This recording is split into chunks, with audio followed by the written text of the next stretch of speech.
Okay, we are here with Jordan Jordan from Montana. All right, Montana, and you are traveling in Europe. Is this your first trip in Europe? It's my first time out of the country ever, Uh, and yeah, it's a big Europe trip. So it's been 5 months so far.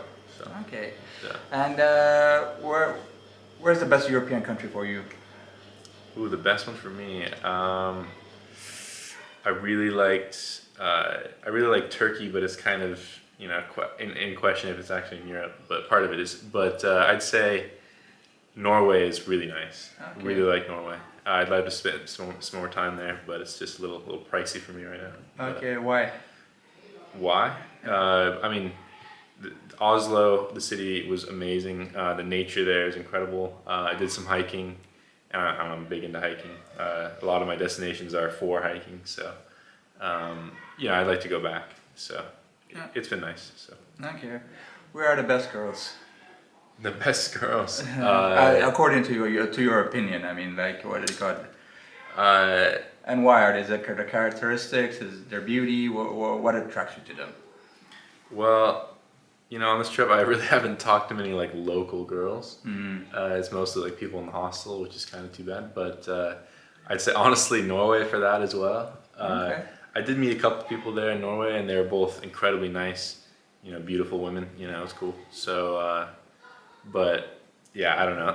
I haven't really thought much about that specifically. All right, cool.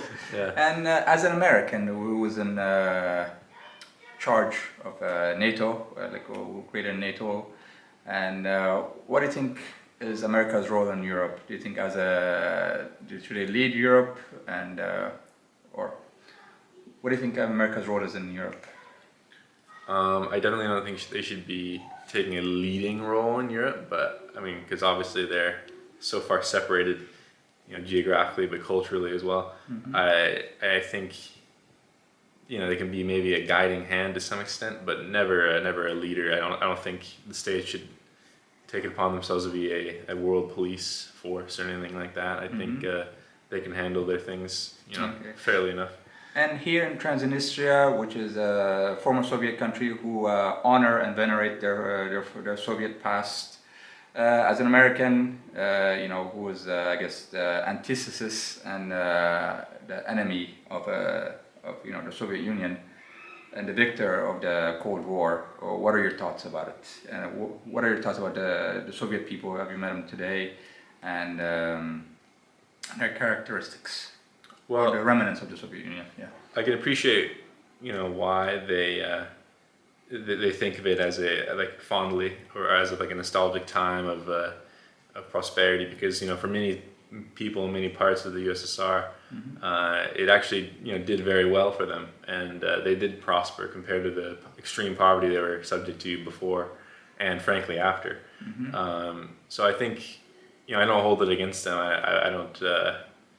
I don't think it's crazy or weird that they support it. I think, if they had a decent time with it and it did well for them, then I think, it's okay that they respect the time and the entity as a whole. So I'm not offended by it or anything like that. I don't think it's, Okay. so.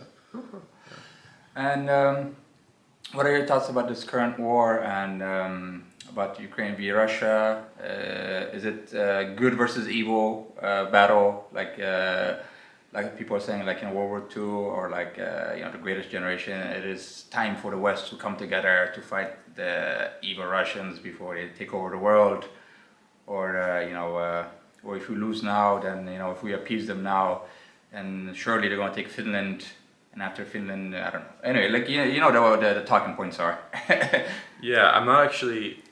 I don't know if I consider this to be a first breach into spreading their territory to other countries. From my understanding, I do buy the gas pipeline explanation. That makes sense to me as for why they're doing it mostly. But I don't know. I think there is a funny uniting of the West, though. If you look at aid packages going towards Ukraine, they were united in that way. But I'm not so sure that this is going to mirror history, so to speak. I don't think it's going to spiral out of control But is this a But good versus evil fight? Is America okay. being the good guy and Russia being the bad guy? Or like, yeah, UK and USA being the good guys and Russia being the bad guys? Or do you think there's more nuance to this? Oh, there's absolutely nuance in this gray area, Uh-huh. but I'd say for the most part, it does appear that Russia's kind of overstepping their bounds a bit with this one. I'm not saying that we haven't done our wrongs as Americans and Europeans, but I think, yeah, definitely not black and white, right and wrong necessarily. But I do think that the Ukrainian people are being, they're getting the low hand here, and they need to be helped out. So.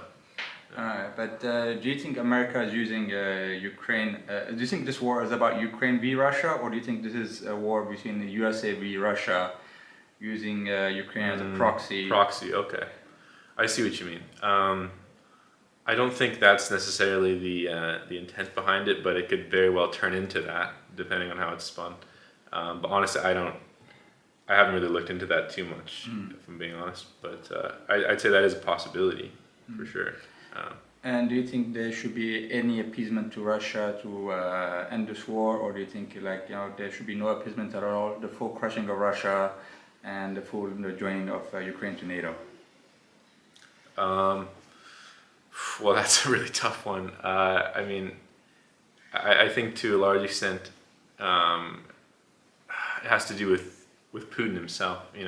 I don't know.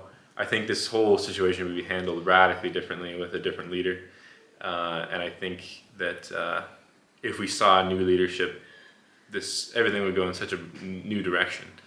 And I'm not. So regime changes? Yeah, I think that eventually that's what's going to happen at the end of this. This is not sustainable. Okay. I don't think he's necessarily mentally stable. All right. But we'll see what happens. I'm not so sure that he can be ousted at all. Period. So we'll see. Do you think the CIA is working on to ousting him? I could imagine that's a possibility. Yeah. I don't really know much about the things that go on behind the scenes there, but I'd say it definitely possible. Okay. But so you don't think this is a combination of I don't know how long we've been at each other's throats, since the 1940s, since the end of the Cold War, yeah? Oh yeah. Yeah, it's a rivalry. It's a rivalry that's been going on for decades and decades. You don't think that's just that, rather than just one single man, but it's just a combination of geopolitics and our ego and their ego, because we won the Cold War, as you know, like the USA won the Cold War. So if we won the Cold War, why do you have to? Why is it necessary? A battle of the, what do you call it? If you won everything, like for example, so we won the Cold War, so we won the whole the supremacy to rule the whole world, right?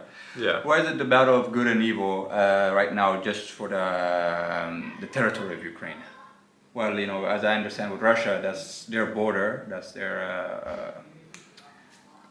what do you call it? That's their birth nation, because I guess Kyiv was the birthplace of both Ukrainians and Russians. So I would understand if they fought tooth and nail for that. But why is it for us, if we want everything else, to fight tooth and nail for Ukraine? So sorry. What is your overarching question with that? It's like.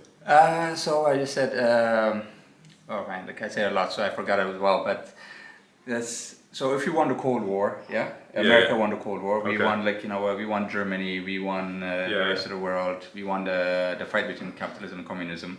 Capitalism won. And why is it right now that it is necessary for us to have NATO in Ukraine and to basically just push out Russia with any influence that it has in Europe? Why is it a death match for us if we won the war, that we have to control Ukraine as well? Why is it like a death match? And why is that?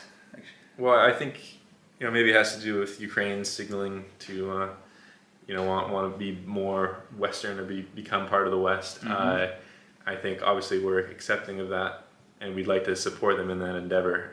But I don't know. It is interesting that this kind of like Ukraine is like the crux of this 100-year conflict, if you will, or tension. But I mean, I don't know. Maybe you could say it's an excuse or it's a scapegoat to reignite everything. But I think it's circumstantial. I think that if it does spiral out of control, I think it will be because of Ukraine. But And are you willing to die for Ukraine or risk the what do you call it, thermonuclear war if it goes to it? Is it that important to you? I mean, two very different questions there. Am I willing to die for Ukraine? Honestly, me personally, no, not at the moment. Maybe that's selfish. Nuclear war, absolutely not. I wouldn't risk nuclear war for pretty much anything. It's not worth. I can't imagine anything in the world that is worth nuclear Armageddon. But my life, I'm not even so sure I would give my own life for my own country. It depends. That's not where my passion lies. So that's what I'll say on that. But, Okay. Yeah. Cool. Thank you.